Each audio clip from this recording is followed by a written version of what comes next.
यदि आपको कब्ज यानी कॉन्स्टिपेशन की समस्या है और आप इससे छुटकारा पाने के उपाय भी ढूंढ रहे हैं तो इस वीडियो को पूरा देखिए, जिसमें आप कब्ज से जुड़ी सभी जानकारियां पाएंगे और लास्ट में हम आपको शेयर करेंगे ऐसे 7 आयुर्वेदिक नुस्खे जिसमें से यदि एक भी आपने हफ्ते या 10 दिन कर लिया तो कब्ज से आप आसानी से छुटकारा पा लेंगे। तो चलिए शुरुआत करते हैं डॉक्टर रीचा से, जो हमें कब्ज के लक्षण, कारण और उपाय के बारे में जानकारी देंगी।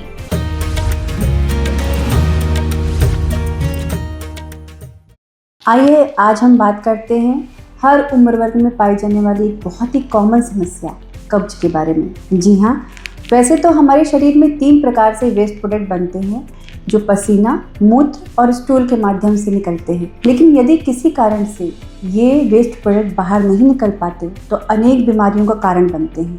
उन्हीं में से एक बीमारी है कब्ज, अर्थात आंतों से मल का पूरी तरीके से बाहर ना निकल पाना। वैसे तो कब्ज बहुत आम बोलचाल की भाषा में कहते हैं पेट साफ नहीं हुआ, लेकिन इसको इतना भी आम नहीं समझना है, क्योंकि कब्ज अनेक बीमारियों का कारण हो सकता है। इसको हल्के में बिल्कुल नहीं लेना चाहिए, क्योंकि इसके बहुत गंभीर परिणाम हो सकते हैं, यहाँ तक कि कैंसर भी हो सकता है। कब्ज के मरीज को अक्सर पेट साफ नहीं होता, कभी कभी सप्ताह में 1 से 2 बार ही पेट साफ होता है। उनका स्टूल हार्ड होता है, लैट्रिन काफ़ी टाइट जाती है, प्रेशर लगाना पड़ता है, लंबे समय तक मरीज को टॉयलेट में बैठना पड़ता है, उसके बाद भी पेट एक बार में साफ नहीं होता है। वैसे तो कब्ज हर लगभग 50 वर्ष की उम्र के बाद ही होता है और प्रेग्नेंट महिलाओं में अक्सर कब्जियत बनी रहती है, लेकिन फिर भी लैक ऑफ फिजिकल एक्टिविटी, जैसे लंबे समय तक बैठे रहने से, व्यायाम कम करने से, इनमें भी कब्ज हो सकता है। कभी कभी प्रेशर आने पर भी रोक के रखने से हैबिचुअल कॉन्स्टिपेशन हो जाता है। हैबिचुअल कॉन्स्टिपेशन मतलब आदतन कॉन्स्टिपेशन हो जाता है।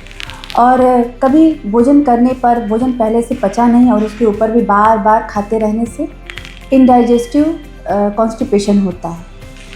इसी तरीके से कुछ दवाइयों के सेवन से, जैसे कि कैल्शियम चैनल ब्लॉकर हो गया, एंटी डिप्रेसेंट मेडिसिन हो गई, कुछ दर्द निवारक जैसे कि मॉर्फिन आदि, और इनके सेवन से भी अक्सर पेशेंट को कब्ज हो सकता है। कुछ बीमारियों में जैसे कि डायबिटीज़, हाइपोथायराइडिज्म, किडनी डिसीज़ या फिर न्यूरोलॉजिकल डिसीज़, पार्किंसंस आदि में भी पेशेंट को कॉन्स्टिपेशन बना रह सकता है। कभी मानसिक तनाव ज़्यादा होने पर भी मरीज को पेट साफ नहीं होता। भरपूर नींद ना लेने से या ज़रूरत से ज़्यादा थकान होने पर भी कॉन्स्टिपेशन बना रह सकता है। इसके साथ ही जो सबसे मुख्य कारण है, आजकल की खान पान में फाइबर युक्त भोज्य पदार्थों की कमी होने से भी कब्जियत बनी रहती है। साथ में पानी की मात्रा कम पीने से भी कब्जियत होती है। सबसे पहले पाइल्स, बवासीर, ये खूनी और बादी दोनों तरीके की बवासीर हो सकती है। फिशर हो सकता है, आंतों की सूजन, आंतों में रुकावट जिसे इंटेस्टाइनल ऑब्स्ट्रक्शन कहते हैं, IBS का होना, आंतों में अल्सर हो सकता है, कोलाइटिस हो सकता है, यहाँ तक कि बार बार पेट साफ ना होने से IBS हो सकता है। लंबे समय तक कॉन्स्टिपेशन बने रहने से कभी कभी कैंसर भी हो सकता है। कब्ज से बचने के लिए, पेट साफ करने के लिए भोजन में ज़्यादा से ज़्यादा मात्रा में फाइबर युक्त भोज्य पदार्थ लें। फल और सब्जी का ज़्यादा सेवन करें, जैसे कि सेब, अनार, पपीता, नाशपाती, तरबूज, खरबूज, खीरा, और सब्जियों में जैसे आप पालक, मेथी, बथुआ, कुंदरू, परवल, जितने भी फाइबर ज़्यादा है ऐसे भोज्य पदार्थों का सेवन करें। पानी की ज़्यादा से ज़्यादा मात्रा लें। भोजन में मोटा अनाज, चोकर युक्त भोजन रखें, जैसे रागी, जौ, बाजरा, इनको भोजन में शामिल करें। भोजन एक निश्चित समय पर लें और भोजन को बहुत अच्छे से चबा चबा कर खाएं, क्योंकि उससे हमारे मुंह में जो पाचक एंजाइम होते हैं वो भोजन में मिल जाते हैं और भोजन को पचाने में सहायता करते हैं। संतुलित भोजन के साथ साथ एक डेली रोजाना अपने जीवन में 15 से 20 मिनट का व्यायाम ज़रूर करें। साथ में वॉक करें, इससे आंतों की गति बढ़ती है और पेट साफ होने में मदद मिलती है। मानसिक तनाव और चिंता को कम करने के लिए रोजाना कुछ वक्त ध्यान या मेडिटेशन अवश्य करें। इससे नींद भी भरपूर होगी।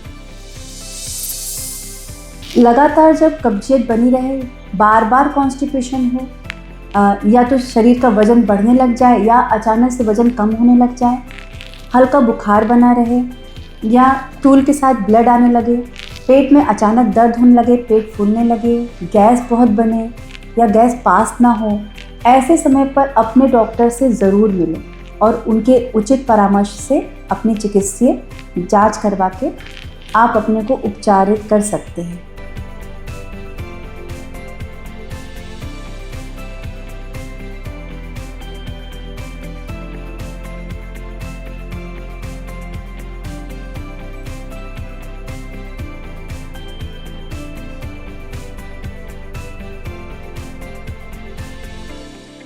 आइए अब जानते हैं कब्ज की समस्या के समाधान के लिए 7 आयुर्वेदिक नुस्खे।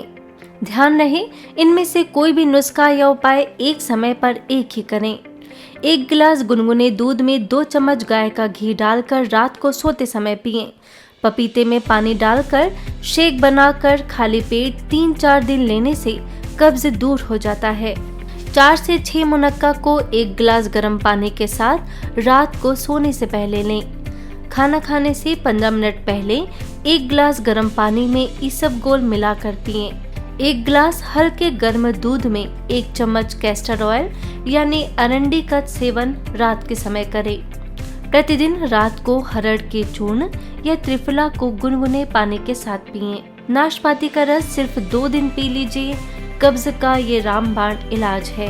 हालांकि कब्ज कोई बीमारी नहीं है, लेकिन फिर भी यह एक ऐसी समस्या जरूर है जिससे 60 से 70% बीमारियां मनुष्य को घेर लेती हैं।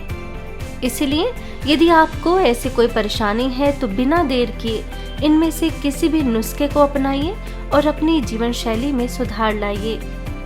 आपके स्वास्थ्य के सेगमेंट में इतना ही। अगले एपिसोड में फिर होगी आपसे मुलाकात। नमस्कार।